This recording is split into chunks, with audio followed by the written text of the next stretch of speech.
नमस्ते दोस्तों। आज के इस एक्सप्लेनर में आप सभी का बहुत बहुत स्वागत है। आज हम जिस मुद्दे पर बात करने वाले हैं वो हमारी रोजमर्रा की जिंदगी से बहुत गहराई से जुड़ा है। अर्थशास्त्र या कह लीजिए इकोनॉमी। अक्सर इकोनॉमी का नाम सुनते ही दिमाग में भारी भरकम शब्दों और बहुत सारे कॉम्प्लेक्स नंबर्स की तस्वीर बन जाती है ना?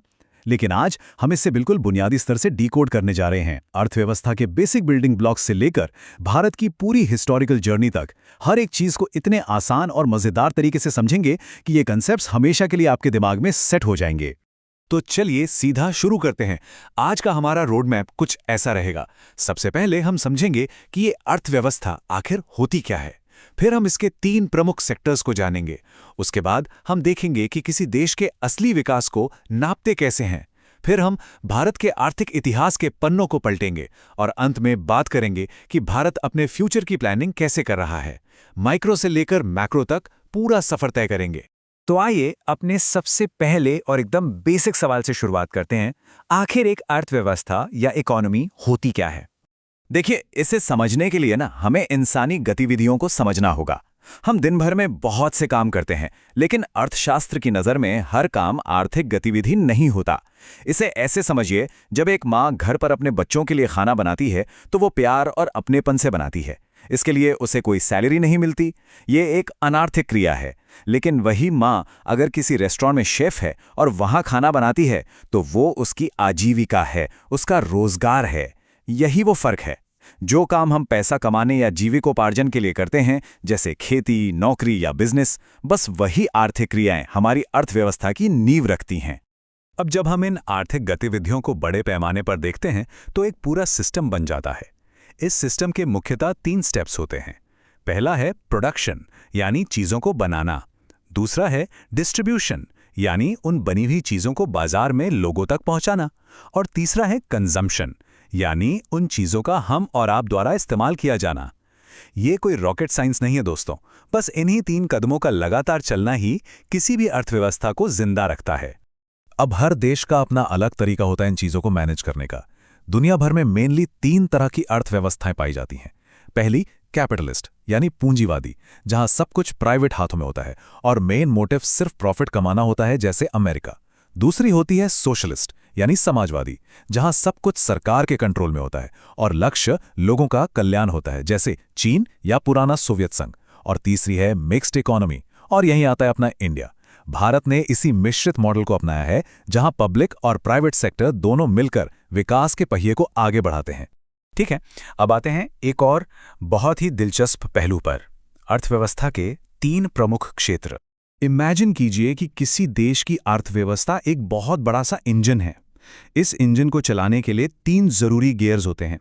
पहला गियर है प्राइमरी सेक्टर, जो सीधे नेचर से जुड़ा है, जैसे खेतीबाड़ी या पशुपालन। दूसरा गियर है सेकेंडरी सेक्टर, जो प्राइमरी सेक्टर के कच्चे माल से नई चीजें बनाता है, जैसे इंडस्ट्रीज या कंस्ट्रक्शन। और तीसरा गियर है टर्शरी सेक्टर, यानी सर्विस सेक्टर, जैसे आपके बैंक्स, स्कूल्स, हॉस्पिटल्स और ट्रांसपोर्ट। ये तीनों गियर्स ना एक दूसरे में एकदम फंसे हुए हैं। अगर एक रुका तो पूरा इंजन बैठ जाएगा। तो यहां ध्यान देने वाली बात यह है कि ये जो 3 का आंकड़ा है ना, ये बहुत क्रूशियल है। ये 3 सेक्टर्स दुनिया की किसी भी अर्थव्यवस्था की बिल्कुल यूनिवर्सल फाउंडेशन है। देश चाहे कितना भी छोटा हो या बड़ा, उसकी पूरी आर्थिक धड़कन इन्हीं 3 सेक्टर्स के इर्द गिर्द घूमती है। और हाँ, अगर इन सेक्टर्स का सीक्वेंस याद रखने में कभी भी कंफ्यूजन हो ना, तो एक बहुत ही सिंपल सी मेमोरी ट्रिक याद रखिएगा। P से S और S से T, यानी प्राइमरी से सेकेंडरी और सेकेंडरी से टर्शरी, या फिर एग्रीकल्चर से इंडस्ट्री और इंडस्ट्री से सर्विस। है ना एकदम आसान तरीका इसे दिमाग में लॉक करने का। चलिए, इकोनॉमी कैसे काम करती है ये तो हमने समझ लिया, पर अब सवाल ये उठता है कि ये इकोनॉमी कैसा परफॉर्म कर रही है, ये कैसे पता चलेगा? आइए देखते हैं कि किसी देश के असली विकास को मापा कैसे जाता है। किसी भी इकोनॉमी के स्कोरबोर्ड का सबसे बड़ा आंकड़ा होता है नेशनल इनकम, यानी राष्ट्रीय आय। ये बेसिकली क्या है?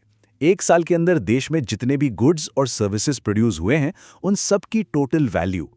ये एक बहुत ही बेसिक पैमाना है जिससे हमें पता चलता है कि देश की ओवरऑल इकोनॉमी का साइज क्या है और उसकी प्रोडक्शन कैपेसिटी कितनी है। लेकिन जरा सोचिए, क्या सिर्फ नेशनल इनकम बढ़ने का मतलब ये है कि देश का हर एक नागरिक अमीर हो गया है? बिल्कुल नहीं। और यहीं पर एंट्री होती है पर कैपिटा इनकम, यानी प्रति व्यक्ति आय की।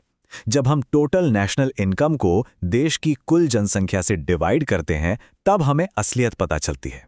दुनिया भर में एक आम इंसान के लेवल पर असली आर्थिक विकास को नापने का यही सबसे रिलायबल तरीका माना जाता है। पर रुकिए, क्या विकास का मतलब सिर्फ बैंक बैलेंस और पैसा ही है? असली डेवलपमेंट सिर्फ पैसों तक सीमित नहीं होता। इसका सीधा कनेक्शन होता है ह्यूमन लाइफ की क्वालिटी से। इसमें शामिल है अच्छी एजुकेशन, बेहतरीन हेल्थ और न्यूट्रिशन फैसिलिटीज, रोजगार के मौके और एक सेफ लाइफ। अगर किसी के पास खूब पैसा है लेकिन आसपास ना अच्छे स्कूल हैं और ना ही अस्पताल, तो क्या उसे हम असली मानव विकास कहेंगे? शायद नहीं। इस कॉन्सेप्ट को और डीप में समझने के लिए हमें इकोनॉमिक और नॉन इकोनॉमिक फैक्टर्स के बीच का बैलेंस समझना होगा। किसी भी देश को अमीर बनने के लिए सिर्फ नेचुरल रिसोर्सेज, कैपिटल या टेक्नोलॉजी जैसे आर्थिक कारकों की ही जरूरत नहीं होती। गैर आर्थिक कारक भी उतने ही क्रूशियल हैं। एजुकेशन, पॉलिटिकल स्टेबिलिटी, समाज का स्ट्रक्चर और एंटरप्रेन्योरशिप, ये वो सामाजिक चीजें हैं जो उन भौतिक संसाधनों को सही मायने में विकास में बदलती हैं। अब तक हमने जो भी कॉन्सेप्ट समझे हैं, चलिए उन्हें एक रियल वर्ल्ड केस स्टडी पर अप्लाई करते हैं। बात करते हैं भारत के आर्थिक इतिहास की। अगर हम इंडिया की हिस्टोरिकल टाइमलाइन को देखें तो 1947 से पहले ब्रिटिश रूल में हमारी इकोनॉमी पूरी तरह खेती पर रुकी हुई थी। भयंकर एक्सप्लॉयटेशन था और गरीबी चरम पर थी। फिर आज़ादी के बाद आया 1950 से 2015 का दौर, प्लानिंग कमीशन का एरा। इस समय फोकस शिफ्ट हुआ इंडस्ट्रीज और इंफ्रास्ट्रक्चर पे। और फिर 2015 से शुरू हुआ नीति आयोग का दौर, जहां हमारा पूरा फोकस सस्टेनेबल डेवलपमेंट पर है। सोचिए, एक शोषित कृषि प्रधान देश से लेकर आज की एक तेजी से बढ़ती इकोनॉमी बनने तक का यह सफर कितना फैसिनेटिंग है। इतिहास के इन पन्नों को पलटने के बाद अब ये समझना बहुत जरूरी है कि आखिर हमारे देश के इस विशाल आर्थिक इंजन को भविष्य के लिए गाइड कौन करता है। भारत की इकोनॉमिक स्ट्रैटेजी में जो सबसे बड़ा बदलाव आया है, वो है प्लानिंग कमीशन से नीति आयोग की तरफ शिफ्ट होना। 1950 में बने प्लानिंग कमीशन का काम था टॉप डाउन अप्रोच के साथ सेंट्रल प्लान्स बनाना, लेकिन समय के साथ नीड्स बदली। फिर 2015 में आया नीति आयोग।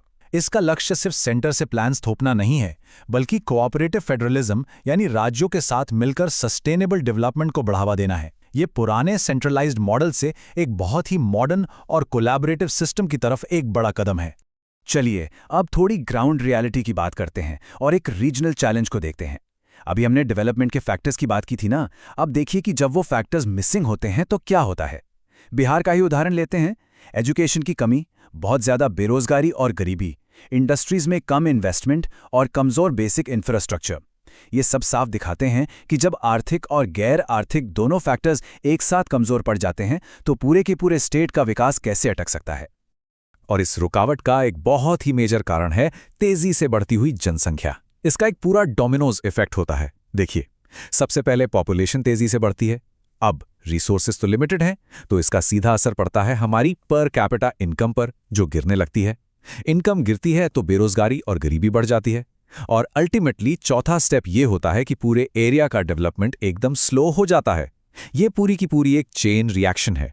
तो अगर आज की इस पूरी चर्चा को हम समेटें और इन सभी कड़ियों को एक साथ जोड़कर इस मैप पर देखें तो पूरी पिक्चर एकदम क्रिस्टल क्लियर हो जाती है। इकोनॉमी के टाइप्स हों, सेक्टर्स हों, डेवलपमेंट नापने के तरीके हों या फिर इंडिया की हिस्टोरिकल प्लानिंग, ये कोई अलग अलग टॉपिक्स नहीं है। ये सब एक बहुत बड़ी पजल के पीसेज हैं जो आपस में जुड़कर हमारा पूरा इकोनॉमिक सिस्टम बनाते हैं। और आखिर में जाते जाते मैं आपके लिए एक सवाल छोड़कर जाना चाहता हूं। जरा सोचिएगा, क्या असली आर्थिक विकास सिर्फ और सिर्फ प्राकृतिक संसाधनों पर डिपेंड करता है या फिर इंसानों की क्षमता यानी ह्यूमन पोटेंशियल पर?